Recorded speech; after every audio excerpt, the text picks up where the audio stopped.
You've tuned into Unpause Your Life with Dr. Callie Estes. Your access to success strategies and more to help you move onward and upward with your life. Listen in each week as she interviews others who have really taken their essence to the next level and truly unpaused their life. Now here's your host, Dr. Callie Estes. Hey everyone, welcome to the show. This is Dr. Callie Estes, and I am founder of the Addictions Academy, the Addictions Coach, and Rehab Rescue. Welcome to Unpause Your Life. This is a great podcast where we showcase people who have done something extraordinary with their life. I welcome you, and I hope you enjoy all of our guests. On my way, found a reason to wake up another day. Welcome to Unpause Your Life. This is Dr. Callie Estes, founder and CEO of the Addictions Coach and the Addictions Academy, and the media has dubbed me the female Dr. Drew, which is always fun and exciting. I am excited today to have a new guest for you guys. I have Dani La Barrie, who is a licensed psychotherapist and happiness transformation coach. We could all use happiness, correct?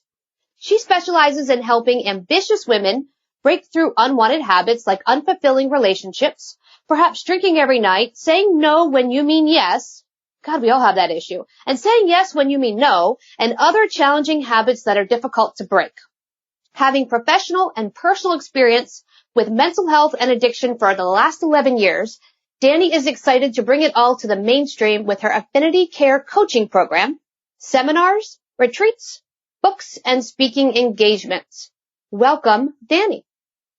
Thank you so much, Dr. Callie. I'm so excited to do this with you. Yeah, I'm glad to have you on. So let's jump into this. First, tell us who you are, how you got into this, and what you can do for some of these women. Because I love that having to say no when you mean yes and having to say yes when you mean no. I just say no all the time. I'm like, no, I'm not doing that. No. But most people can't do that. So tell me how you got into this niche. Well, from my own personal issues and having addictions to ecstasy, cocaine, and MDMA or Molly, I was going from unfulfilling relationship to unfulfilling relationship. I craved more. I wanted more in life. I thought that it would be at the bottom of a bottle of beer.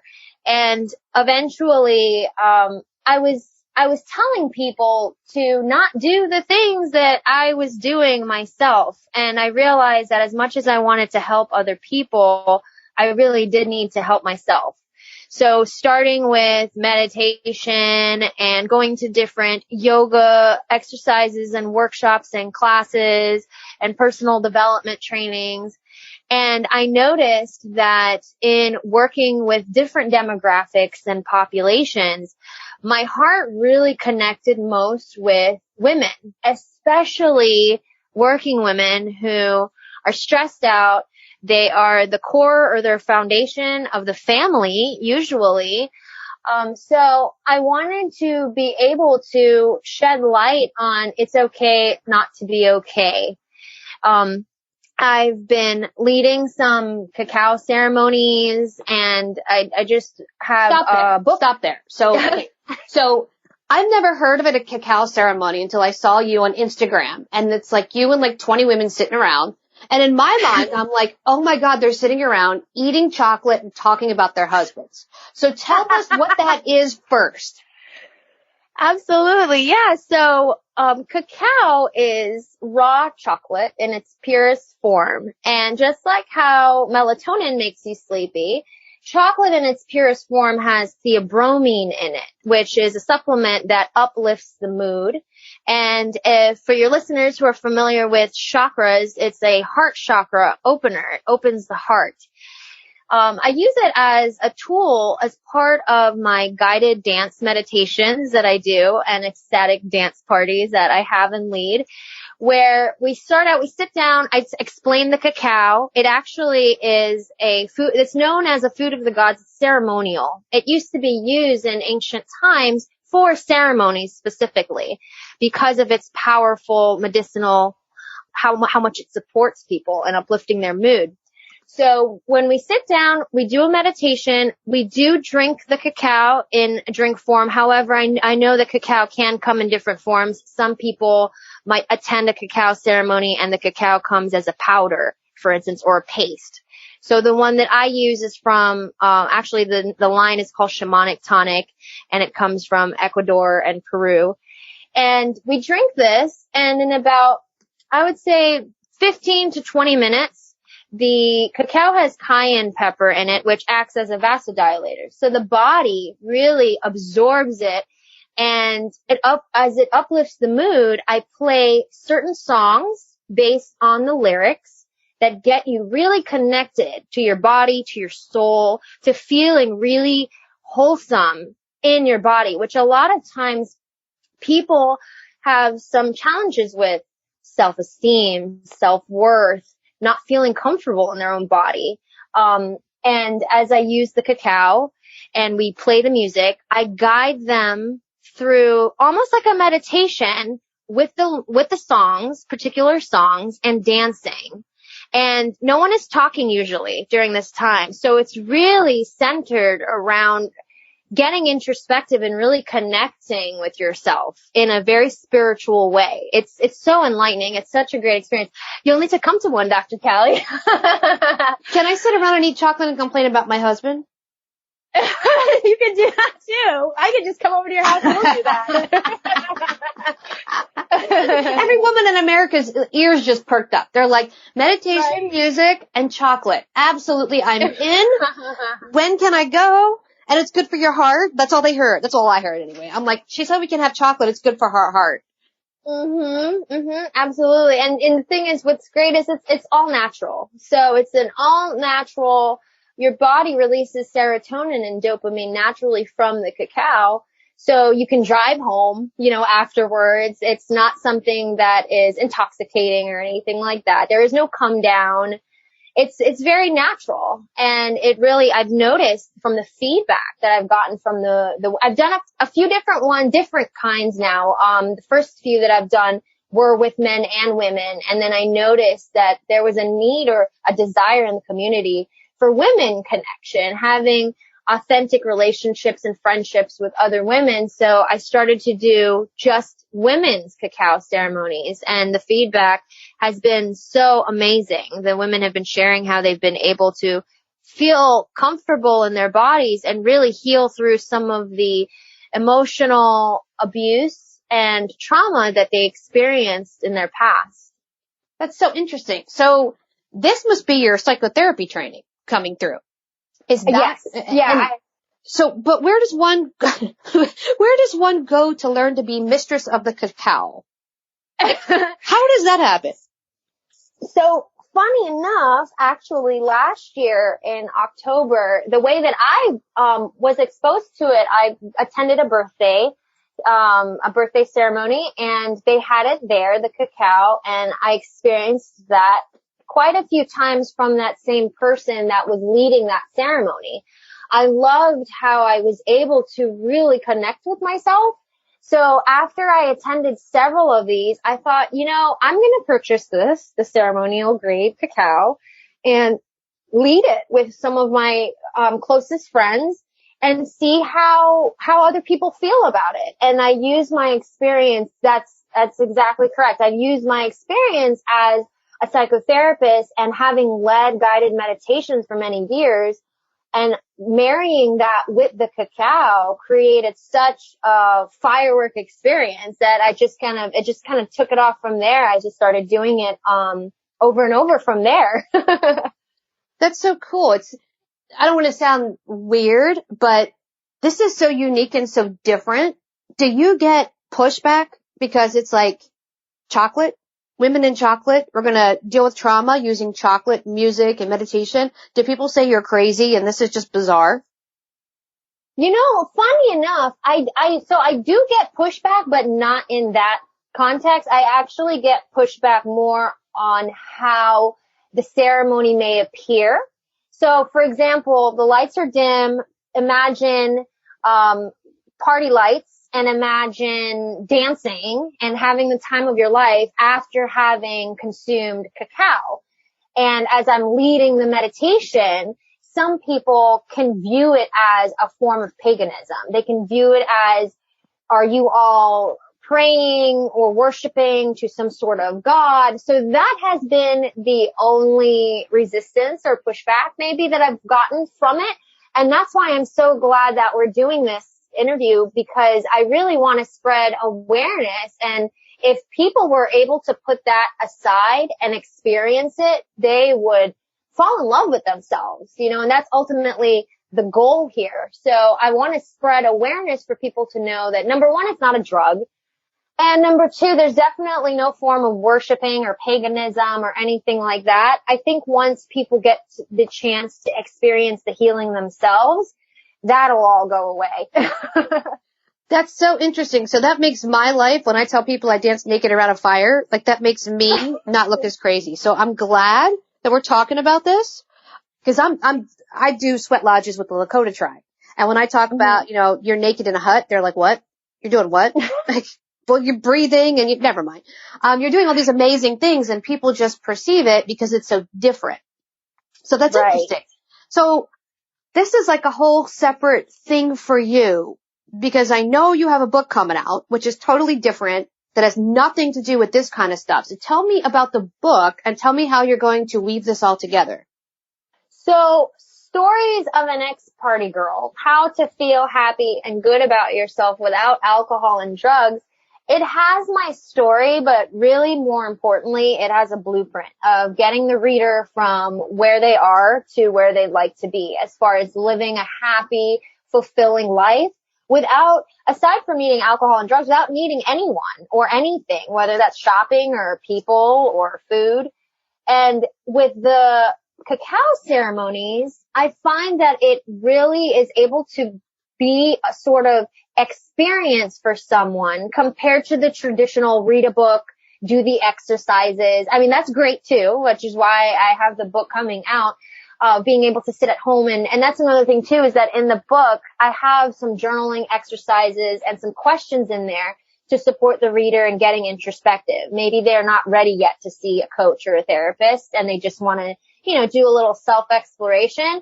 And the cacao, I love that it gives you that real life experience of getting to feel really, really good, like just really fulfilled in your soul.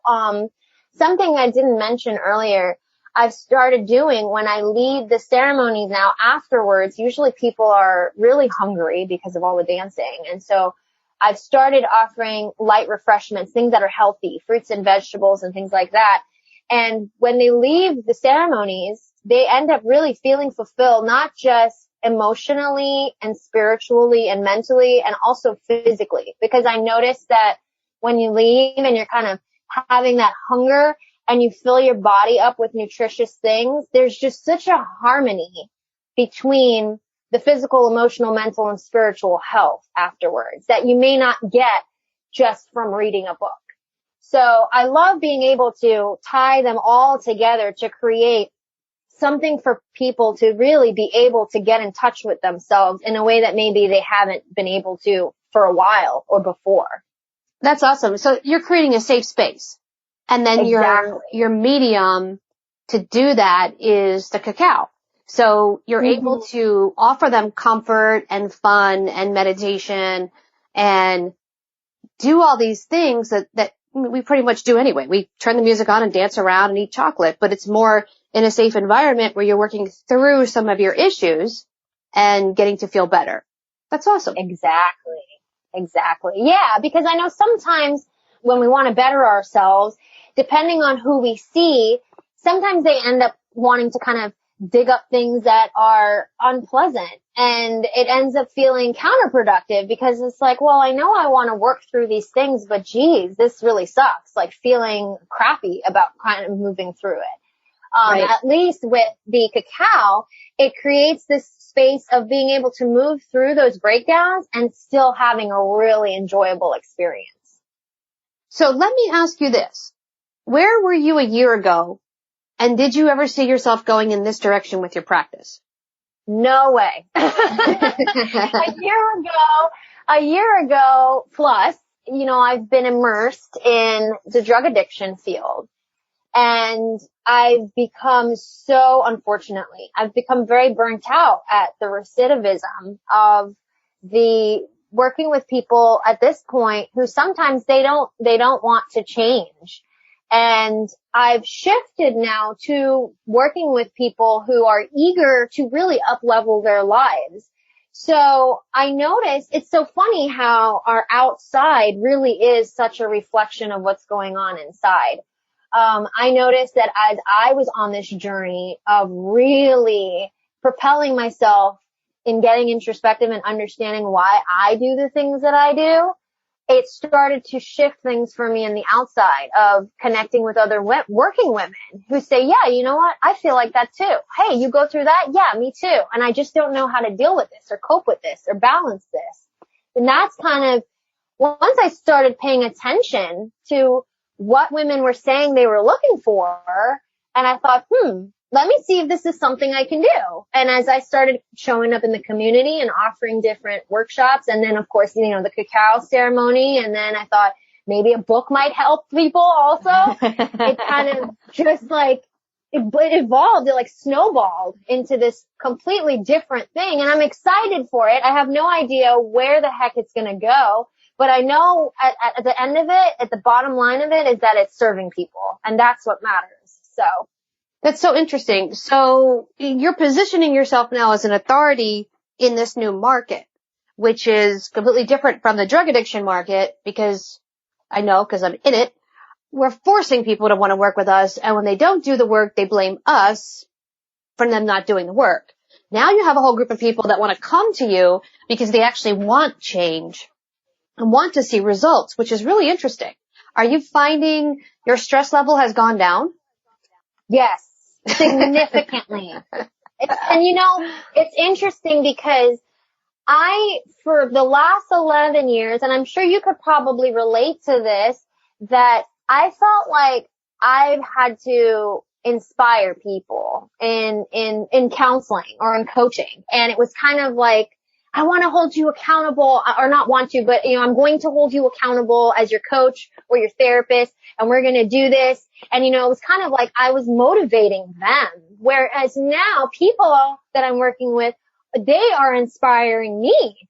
Mm-hmm. And so it's such a beautiful thing to see how the clients that you work with, they can inspire us more than we may inspire them. So I love that I'm able to pour from a cup that is just completely overflowing compared to the burnout of going in 1 week and then coming back the following week and finding out that somebody, a client left and now they've passed away because of the heroin addiction, the epidemic. So it's completely different. And I think in my mind, I figure deep down inside that, hey, you know what? If I've been doing this long and I've helped people that don't really want the help, that are addicted to heroin, I think I can help women who are eating chocolate and complaining about their husbands.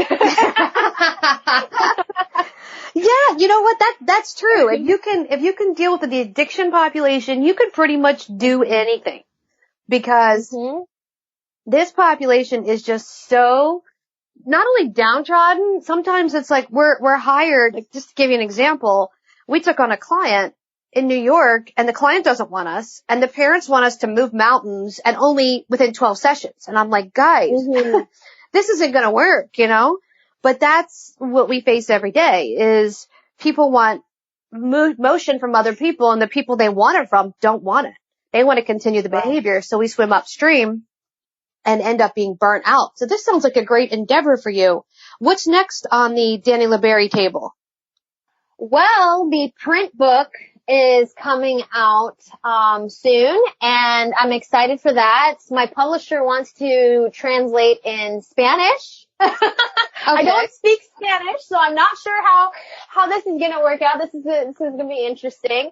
But that's what's next, the audiobook.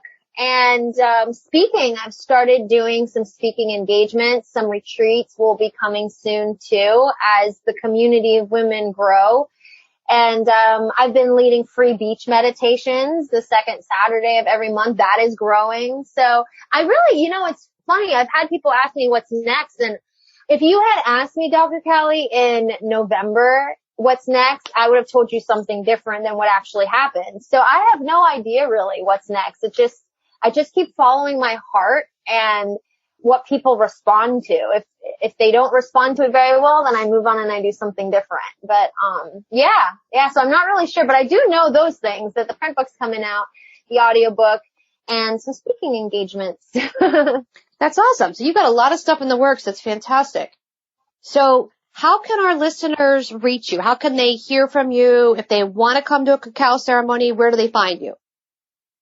So they can send me an email. My email is Dani, that's D-A-N-I, at DaniLaBarrie.com. I am moving now. I've recently moved to DaniLaBarrie.com away from Affinity Care now as I continue to evolve.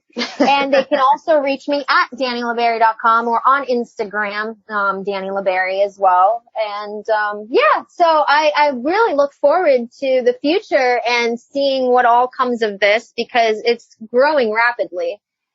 So, That's awesome. I'm really excited that you came on and talked about all the things you're doing because they're so out of the box.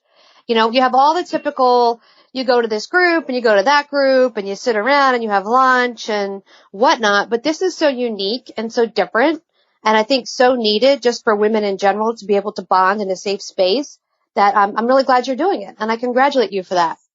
Thank you so much. And that means a lot to me because I remember when we first met, oh my God, that was like in 2014, I think, or 15. And that seems like it was lifetimes ago. So I was so excited to do this with you, and have this opportunity to really share about, like you said, the different things, because that's something that I've always liked to do as a therapist and as a coach is do the things that are different and things that I would want to do. I wouldn't want to, sometimes I might feel like going to a workshop and sitting there for a few hours and learning about certain things, but I'm also very hands-on and I like when things are fun and they can keep my attention.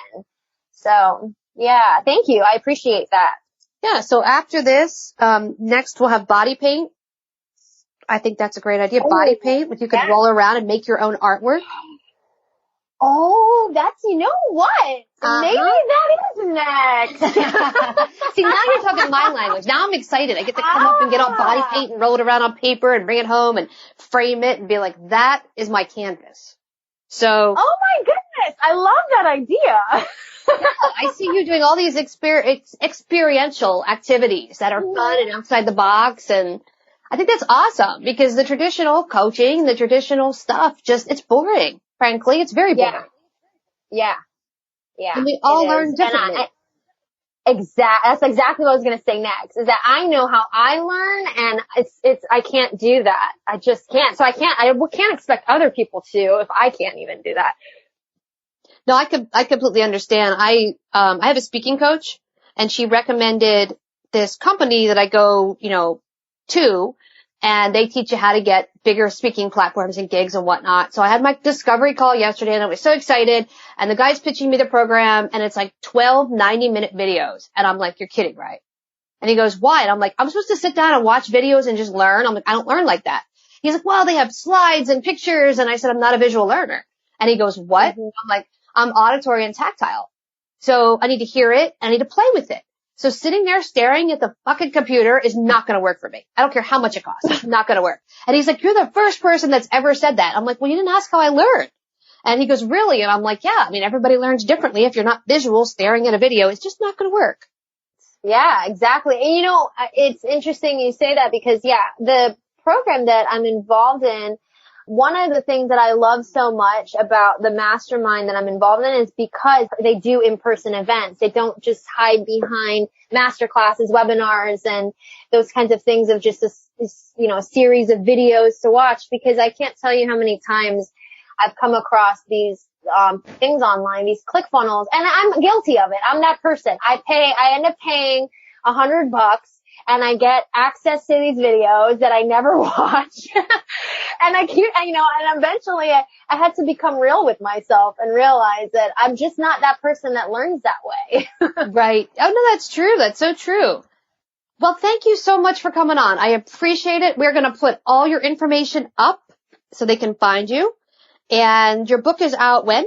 I'm guessing that by the time this comes out, it may be around the time that my print book comes out, because my print book is coming out the end of June. Okay, awesome. All right, so hopefully you'll have it up by the time this is out, and then we'll have an Amazon link to that as well. But if anybody wants to pre-order, I'm sure they can contact you, and you'll be able to accommodate them that way as well. Yes, I would love actually to give your listeners a free copy of the book. So if they want to send me an email, Dani@DaniLaBarrie.com, and just type in there that they're a fan of Dr. Callie's and they were listening to this podcast, I would love to send them a copy of it. Once it's done, right now it's in that pre-order phase. Awesome. Yeah, absolutely. Well, perfect. We'll put that up so that the listeners can get a free copy of your book and reach out to you. And hopefully I will get to join one of these famous cacao ceremonies and have some fun. And we'll make sure you have everything you need. So real quick, any takeaways for our listeners? If they're struggling with anxiety or self-doubt, what would you recommend that they do? To keep pushing through and learn to rest and not quit, especially when it comes to anxiety. I know that we're all human beings. I have bad days too. And sometimes I just want to throw my hands in the air and be like, screw this. So I know that the things that have helped me has been to really stop, remember my why, remember why I'm doing anything I'm doing, and remember to rest and not quit, because sometimes we just kind of want to just give up on everything. And instead, that just probably means we just need to take a nap or take a rest. Go watch something that makes us laugh. Awesome. Well, I love that. So take a break, take some time out, find something that makes you laugh, and enjoy life. Absolutely. Yes. I loved this. Thank you again so much, Dr. Callie. You're welcome. And you have been listening to Unpause Your Life with Dr. Callie Estes, CEO of the Addictions Coach, the Addictions Academy. Please join us for one of our fabulous courses. We have recovery coaching, intervention, counseling, and more, or contact us for aftercare and or addiction coaching.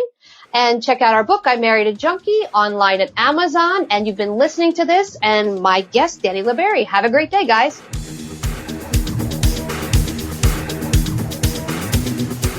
Hey, everyone. Thanks again for listening. I really hope you enjoyed the show today. Head on over to iTunes and Apple Podcasts and leave a comment or review of what you think. Or contact us at 1-800-706-0318. If you want to be on our show, feel free to email or call. And if you have a topic, feel free to email or call as well.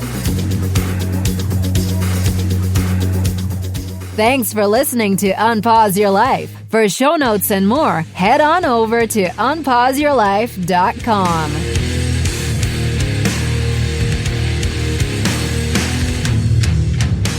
Big shout out to recoveryinnovators.com for help producing this show. Thank you, guys.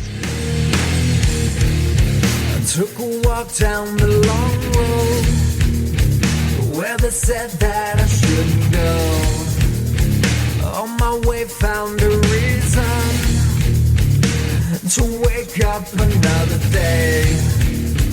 But they needed to show you all the things that you won't do.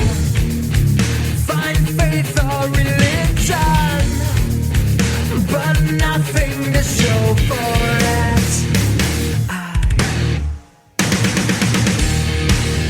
No need to escape in love with my pain.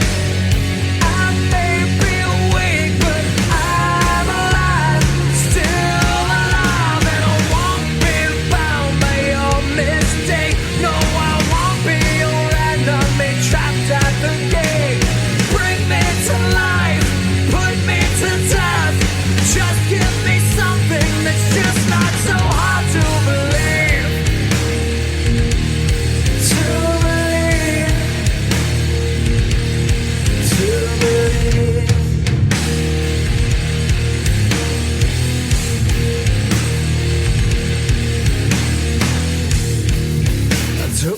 walk down the dark road where they said that I shouldn't go.